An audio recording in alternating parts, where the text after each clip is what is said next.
Thanks for staying with us. Last week, Governor Larry Hogan signed an executive order mandating that schools must push back reopening after summer vacation until after Labor Day, and also requires that schools wrap up teaching no later than June 15th each year.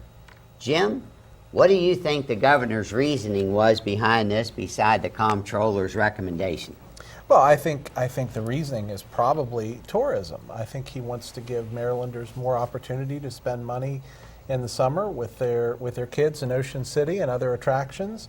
I'm not sure, I would assume that people from outside of Maryland come into Maryland to Ocean City, so I'm not sure how that helps, but I'm guessing it was purely around tourism. How's that help kids' education? That's a bit of a different question, and I'm not sure. It's all part of it. Well, I can actually speak to that a little bit, Ron. So one of the problems they actually do have in Baltimore is a lot of the schools don't have air conditioning.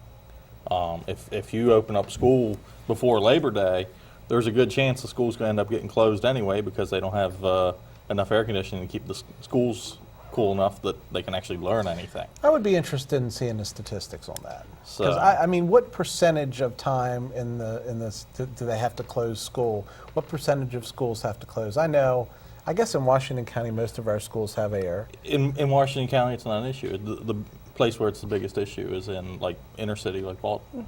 Okay. So, Well, Danielle, you certainly have personal experience of dealing with a young man that's in school. How's this going to work with him and you, with your professional career and his career that he has as an athlete, as a student? I'm glad you asked because I actually pulled him on this question today and said, what do you think about it? And in the 2017 school year, going in a little bit later. He said, it's great, we could go to the beach more. So that's his take on things. I think, it's a larger issue than just tourism and going on vacation. Hate to disagree with my son on this one, but you brought up Baltimore and air conditioning.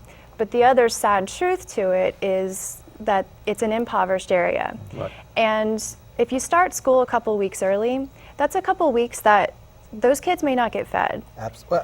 Or not at the level they would if they were in school. Exactly. Right. The schools now, especially in those areas, and even in Washington County, are feeding our children 2 to 3 meals a day.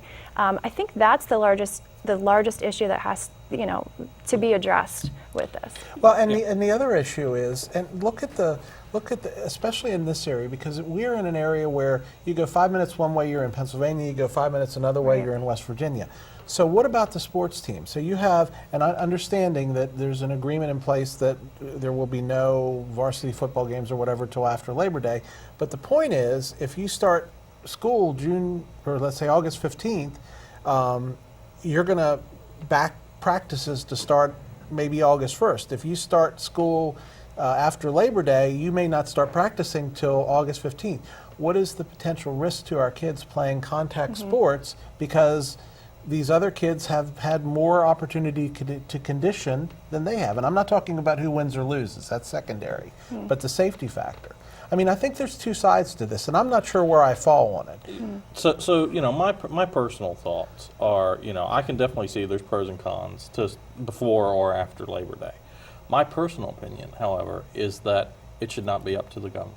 It should be up to the regional school board, because government can always serve its people best when it's closer to the people. Well, I think that's an interesting thing we're going to start to see, because along with the mandate, they are allowing each public school system to apply for a waiver, I believe it's called. So we could see this in 3 years where every county has a different start date.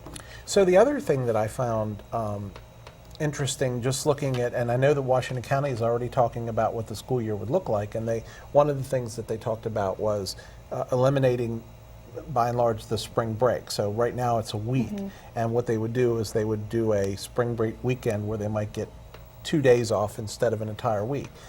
From a working parent's perspective, from a parent that has to provide child care for their kids that are in school, what is the argument about? Is it easier to provide it for an extra couple of weeks in the summer Or is it easier to do less weeks in the summer and then just have this one-off week that you have to provide childcare during the year? Because that's the other opportunity. Well, let me say something to you.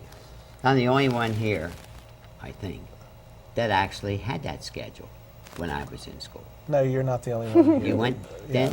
Yes. We started after late. I didn't know you were that old. I'm that old, John.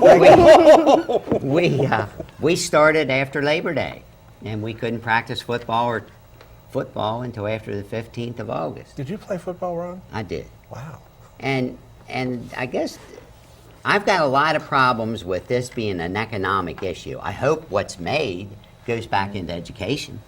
I hope that they take this money that's going to be reaped by the state of Maryland for this great program that Mr. Francho and the governor have come up with, and they use it to help offset some of the educational programs that we need.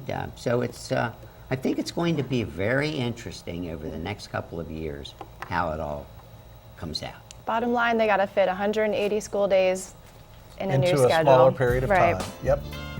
And that's all the time we have, Ron. Wrap us up. Up next this week, election update. Stay tuned.